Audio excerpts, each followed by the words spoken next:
Prin asta semeni mult cu prozatorii cei mai importanți din generația 90. Ești în siajul lor, ca să spun așa. Te regăsești în această privire needulcorată asupra lumii înconjurătoare. Probabil că aceasta a fost sensibilitatea epocii acestor ani de după 89. Care mie mi s-a potrivit.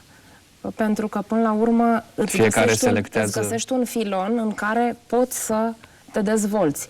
Nu știu dacă aș putea să scriu într-o altă manieră pe acest tip de poveste. Dar poate că voi furniza și ceva surprize. Adică n-aș vrea să mă manierizez înainte de vreme niciun fel. Tu ai apucat să mergi la cenaclul Mircea Martin? Nu. La Universitatea? Eu nu am participat la niciun fel de cenaclu și nu am avut această șansă extraordinară pe care generația 90, pentru a nu mai vorbi despre 80-iști, cenaclul de luni, cenaclul Universitas, cenaclul Junimea și mai departe au avut.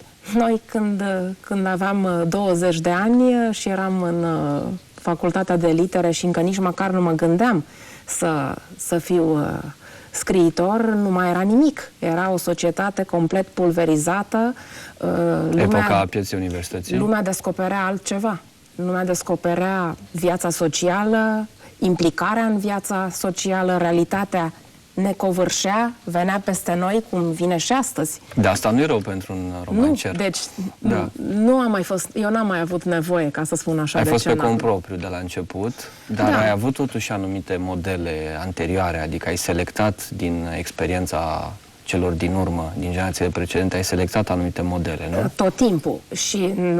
Și lecturile, și am vrut tot timpul să citesc, să fiu foarte aproape de ceea ce se publică în vremea respectivă și acum, de altfel. Sunt tot timpul atentă la colegii de generație, la colegii din jur, la ceea ce se scrie, dar nu numai asta. În plus, în anii de dinaintea debutului editorial am avut o altă șansă pe care acum pot să o povestesc așa un pic. Am frecventat un alt circuit, o asociație a umoriștilor români, în care primele mele proze pe care le-am publicat au fost, de fapt, în reviste umoristice și acolo am întâlnit niște scriitori care aveau legătură și cu această lume și publicau la revista Moftul Român. Era regretatul Mihai Spirescu, era regretatul Valentin Silvestru, care încerca să creeze pe linia umorului câțiva încerca să atragă, în fapt, în această lume, care era o lume restrânsă și cu alt tip de abordare. Să aducă scriitori. Să aducă scriitori. Acolo publicau Bedros Horasangian, Fănuș Neagu, diversi. Ne mai întâlneam pe la niște un soi de șezători literare prin țară și prin București și acolo și eu cu timiditate începusem să public dintre primele mele proze pe linia vietăților acelea. Un umor mai sadic. Un umor mai sadic. Da. Deci am avut o oarece apropiere, dar pe un alt circuit, care sigur că da, la un moment dat am abandonat și nu știu cât, mai este mult umor, ca să spun așa, în prozele mele, dar nu majoritar. În Mafalda este un ingredient destul de consistent, umorul, un umor care devine acrișor la un moment dat, devine negru, nu știi dacă viața curge bine sau devine o farsă și nu știi dacă farsa rămâne farsă sau se transformă în cruda realitate și mergi pe această pendulare până la sfârșitul romanului, care este și ambigu și non-ambigu în același timp. Pare că lași toate posibilitățile deschise. Păi, ce să spun, sper că aceasta a fost și miza acestui straniu dialog despre putere și despre un raport de forțe, de fapt. O încercare de a pendula nu între vârste, așa cum am făcut-o în Poveștile Monei, acolo reușind să ipostaziez un personaj în 3 vârste diferite. Aici am încercat să folosesc o metodă a oglinzilor paralele între trecut și viitor. Între diferitele generații. Între diferitele generații. Și pentru că mă interesează foarte mult această percepție asupra viitorului și mai puțin asupra trecutului, cred că am reușit pe această traiectorie să duc o poveste cu ambiguitățile de specifice, rigoare. nu? A prezice viitorul a devenit ceva la ordinea zilei în România în ultimilor ani. Volumul meu a fost puțin avant la letră, exact. Dar și roiesc televizoarele de prezicătoare, ghicitoare, vrăjitoare și așa mai departe. Da, și tu cu Mafalda ta ai anunțat acest trend. E adevărat, acum trebuie să există totdeauna aici. Am pus un moto care nu este scris degeaba. Orice asemănare cu ghicitoare, vecin, rude, actor și președinție pur întâmplătoare. Până la urmă, ficțiunea rămâne ficțiune, iar realitatea depășește cu mult ficțiunea. Mi se pare foarte interesant acest joc de oglinzi între cele două generații. Generația Adinei, generația femeii pensionare în anii 90-2000 și generația foarte tânără din acești ani, generația Cristinei.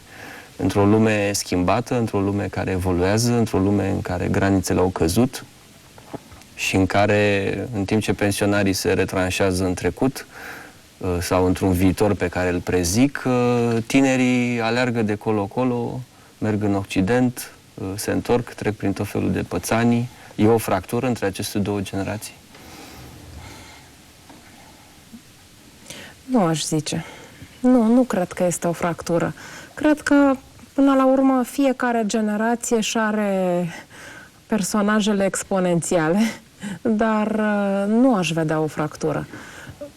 Atât una cât și cealaltă, până la urmă, sunt prototipul unui anume tip de percepție asupra realității și fiecare dintre aceste personaje își are o evoluție, nu vreau să spun previzibilă, dar totuși le poți încadra într-un, să spun, caracter.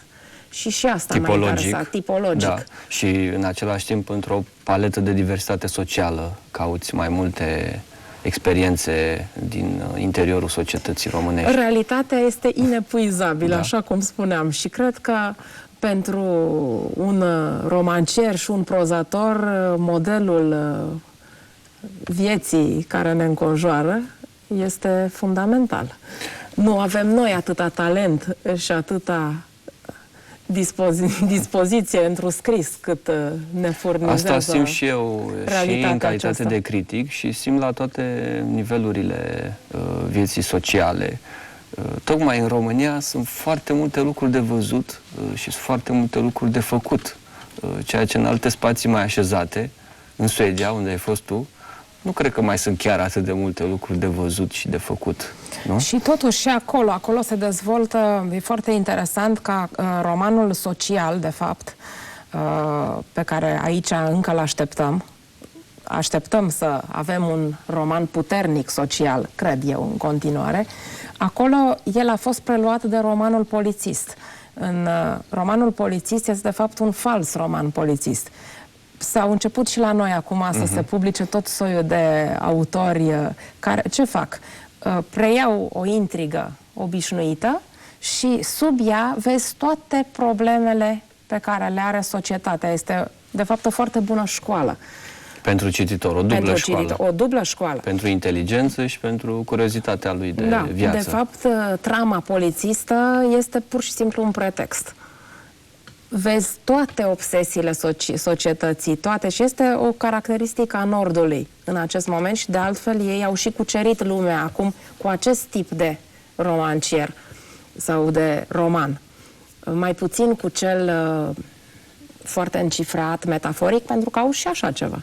Da, societatea nordică, societatea suedeză, față de inepuizabilă societate românească, e puțin mai, E mai așezată. închegată, mai așezată, Este mai așezată. decantată, Da. nu? În plus, oamenii au o extraordinar de mare apetență către cultură, ceea ce aici, din păcate, noi o constatăm zi de zi cu mânie, groază, revoltă și tot ce se mai poate adăuga, a dispărut. Din păcate, rar, foarte puțină lume are dispoziție în acest moment către actul cultural. Nu trebuie să ne mai ascundem. Din păcate, după 1989 au existat alt tip de interese. Și cititorii au devenit o minoritate. O minoritate din ce în ce mai mică. Eu sunt îngrozită de tot soiul de statistici potrivit cărora un român din 3 nu a citit niciodată un volum, o carte. Tu cum consideri așa ceva? Da, și sondaje că se cumpără o carte pe an, ceea ce este aproape criminal pentru perspectiva culturală a României, pentru că dacă nu există cerere de cărți, nu o să mai existe nicio ofertă. Da, e destul de demobilizator. Încep să te gândești până la urmă cât poți să te consacri și să încerci să faci, să-ți consacri timpul pe care l-ai la dispoziție când nu ai feedback-ul pe care îl aștepți.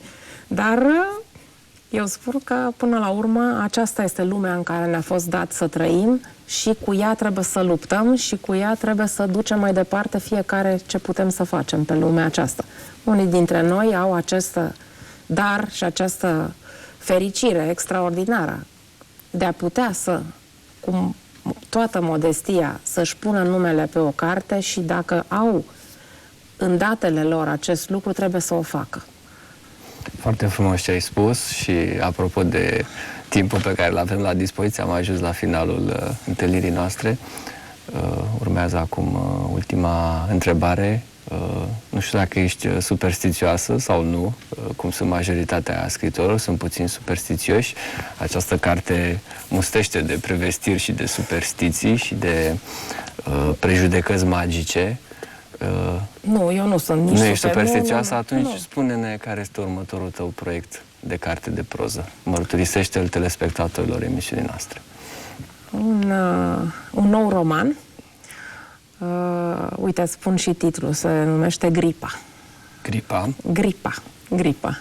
Un roman, i-aș zice, pandemic, în care sper să ofer o surpriză.